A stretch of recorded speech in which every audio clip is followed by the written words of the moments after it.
Hey, I'm back, part two. Okay, so part one was 30 minutes.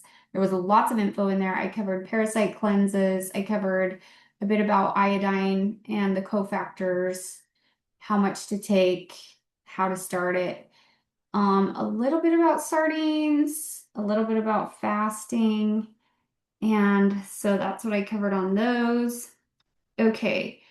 Savannah asked, I want to know more about fasting with your cycle. I know I can feel like I can take on the world when I do a reset on day 28-ish of my cycle, but what about the rest? Okay, I did kind of answer a very similar question already in the part one, but yeah, fasting with your cycle is such a big deal. The very simple general basics are that I've learned so far. You do not want to fast the week before your period. Your body is, you want to support progesterone production during that time. And so you do not want to fast more than like 15 hours, and that's from like your the when you finish eating in the evening until breakfast. And you want to make sure you're getting some healthy carbs during that time. Healthy carbs, real food, not junk, okay? Then the when you really want to power fast is once you start your period. Oh my goodness, then you want to fast, fast, fast, fast, fast. Go for the long fast during that time. It will feel effortless. You will feel like you are superwoman and you can fast so great when you're during your cycle, like up to 10 days after you start your cycle. And when you do eat, I would recommend just one meal a day. And if you can, if you want to feel like better than you've ever felt in your life and have the best skin of your life and like just heal the crap out of your body, do sardines for your one meal a day. You can do 2 cans if you want. You can do 3 cans if you want, but that's what I would recommend. And then the other part of the month, then just do, like a short feasting window and keep it really high protein, low carb. Okay. So hopefully that helps. But I talked a little bit more about that in the other one as well. Can you lead me in the direction to find out iodine dosage to start with? So I did talk about that already in the other one. I would start with 12, and I can't tell you. You have to read the book yourself. You have to listen to the books yourself. The Iodine Crisis, the oh gosh, there was another one that I listened to on Audible that was really good. It was written by a doctor. I can't remember what it was called. But Dr. David Brownstein, he's the expert. Like, just look him up on YouTube, listen to a bunch of his stuff. That's how I got started. And then his book, it is a national bestseller. Everyone should read this. Literally every person needs to know this information. You need this for your babies. You need this for your husbands. You need this. Everyone absolutely needs iodine in their body. Everyone does. Your body can't survive without iodine. Your body is starving for iodine. And I can almost just guarantee that unless you eat like typical Japanese diet every single day, or if you live like right next to the ocean, then you might get some extra benefits and not need as much iodine. But otherwise, like especially certain parts of the country, there's a literal goiter belt in the Midwest where people get goiters all the time because their soil is so iodine deficient. And anyone that has breast issues, fibrocystic breast issues, breast cancers, um, thyroid issues, obviously, but even like prostate, um, like pancreas and like endometriosis stuff, like this, you need to know. So important. Okay, so I would start with 12. I would just get the iodoral tablets. That's probably the easiest. I personally, well, I do iodine synergy. It's got the iodine plus the selenium mixed with it. Make sure you're taking the cofactors, which are selenium, lots of real salt, magnesium, and B vitamins. And you can detox. This kicks out. chlorine, fluoride, bromide, which are toxic halides. Iodine is the good halide that you want in all your cells. Um, it gets replaced and kicked out by the crap. That stuff is awful. So you need to detox, and this is how you get that out of your body. You can do, if you find you're detoxing, then Dr. Brownstein has his patients stop the iodine, and for 2 weeks they'll just do like high doses of real salt, real, not the table salt, refined crap. So hopefully that's helpful. I'm doing 50 milligrams because I already have thyroid cancer, thyroid issues, but his average patient is on 25 unless they have health issues, then they're typically 50. So there you go. Kendra, is this all you eat for 3 days? Sardines? It's so yummy with a little mustard and some Celtic salt.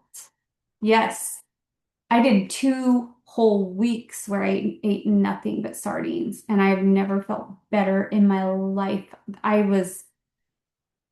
love the way I felt. It was worth missing out. And I even did it when I was at Plexus Convention. Even I earned like a black tie gala. They had the fanciest food there. I went out to eat with friends. I still stuck to my 1 can a day, and it was worth it because I felt so amazing. Yes, that's all I ate, Kendra. And you can start with just 3 days, but I would push yourself because I think you'll be surprised that you might want to just keep going like I did because I felt so good. So 2 weeks is the longest I've done. But I also did, and 10 of those days, I only did 1 can a day because I got to the point where that's all I wanted. But you can do as many cans as you want. So that since then, I did a 4 day and then another, I don't remember. I think I did another 3 or 4 days too, besides that so far since I've started. And I'll just eat them once in a while, like every once in a while, like I just decide, hey, I just want to do that today. Because you just feel so good. Okay. My diagnosis, what was my diagnosis? And did they stage or grade it? So proud of you for choosing natural route. Did you know that the vast majority, like 8 out of 10 oncologists, say they would not use chemotherapy if they themselves were diagnosed with cancer from Marianne? I did know that. Yes, like 85, 90% of oncologists, when they were um, privately questioned, they said no, they would not do chemotherapy or they wouldn't allow their spouse or children to do it either. How sad, like, hello, red flag. What does that tell you? Should we do it then? I don't know. Anyways, so yeah, papillary thyroid carcinoma is I had a growth coming off my thyroid that tested positive. Now I have a beautiful scar to show from it. Um, when luckily, so they pulled it out or cut it out, and then they biopsied it, which is what I would highly recommend. They're like just take it out either way and then biopsy it rather than biopsy it in your body, right? Um, and then so my doctor believes he left some cancer in there because when they biopsied it, then there were two edges that tested positive and a blood vessel. So he thinks there was some more left in there. After the surgery, he recommended we go back in and try to find some more. I said, no, thank you. I'm good. I've been doing some research. So I got on iodine. Hello. Did he even bring up iodine? No, he's an ear, nose, and throat specialist and my cancer doctor, but he didn't mention iodine, which is huge. Hello. Your thyroid absolutely needs it. So, anyways, he did not stage it. He's not actually a cancer doctor. He's an ear, nose, or throat doctor. He's just the one that like he happens to be a surgeon and diagnosed it. And so, I mean, he's a great guy, but anyways, so I've been doing it myself. So now I go back in for another ultrasound on the 12th by a radiologist. We have a baseline ultrasound where we can compare the two and see if there were any changes. I believe there was only going to be good changes from here out because I've been doing all the things, right? So that is that answer. And then Chris asked, do you 24-hour fast and then eat sardines for supper or dinner or whatever you want to call it? Just wondering what people do, or can it be for breakfast or lunch? So great question. I'm glad you asked that one, Chris, because yes. So when I do the sardine fast, here's what I'm doing.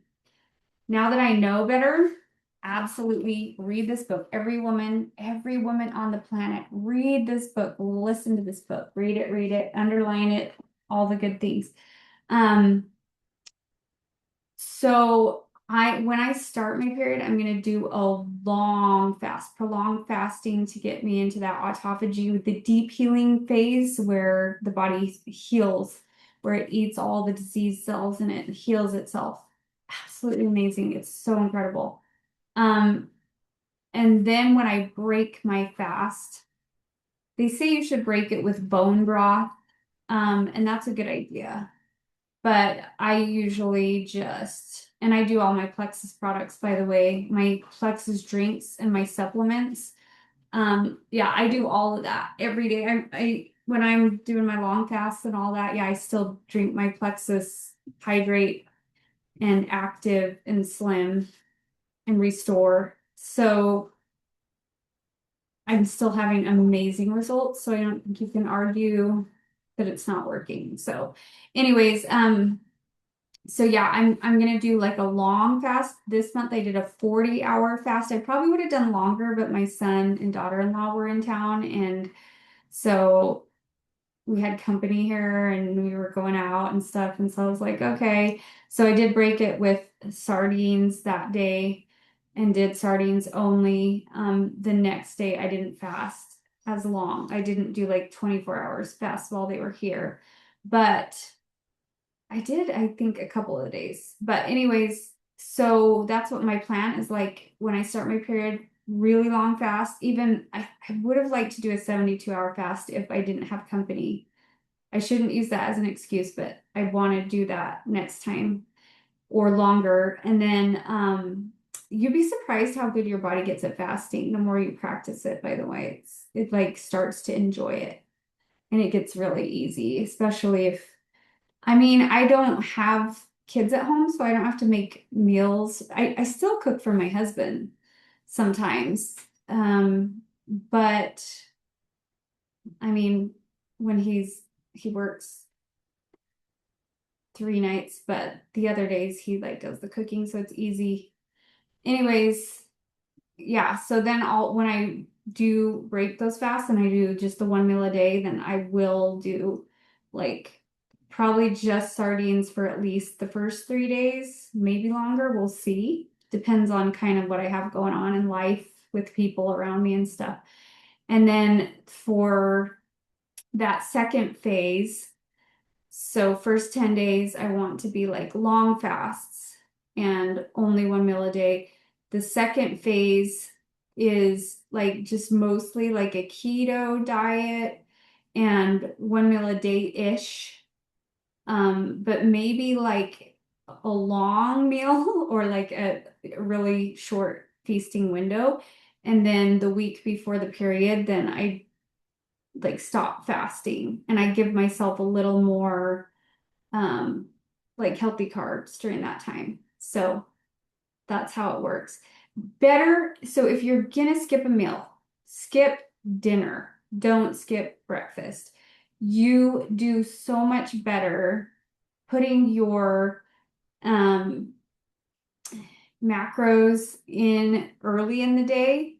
Your body handles it so much better than doing it 6 p.m. or later. I shared a quote from the insulin doctor, Dr. Boz. She's brilliant, by the way. I'd follow Dr. Boz. She's the ones I learned the sardine fast from, and she's amazing. So follow her. Annette Bosworth is her name, Dr. Boz.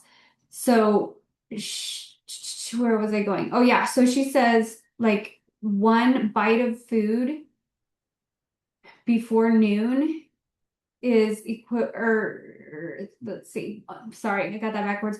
One bite of food after 6 p.m. is equivalent to 10 bites of food before noon. So that tells you you want to pack your feasting window in earlier in the day rather than later because you'll get way more benefit that way. Okay? If you're going to skip a meal, skip dinner. That's the one you want to skip. Okay, so those were the questions I had.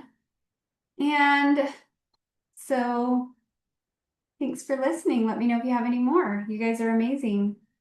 Keep up the good work. Let's heal. Our bodies were designed to heal. God made them in the most incredible way. And we can do it together. Have a great one.